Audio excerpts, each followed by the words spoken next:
ये सारी किताबें अपनी फैलाई हुई है ना अपनी। कहाँ से लाते हैं आप इतनी अच्छी चीजें? बस जमा करती रहती हूँ। ओह ये भी है।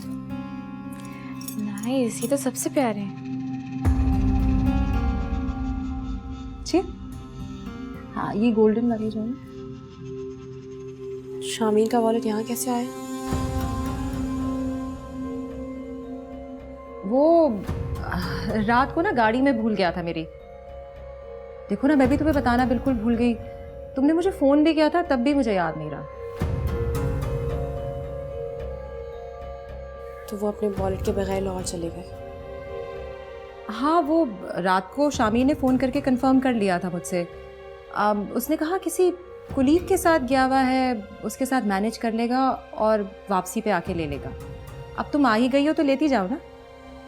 मैं क्यों लेके जाऊँ? उन्हें कहना है कि खुद आके ले जाएं।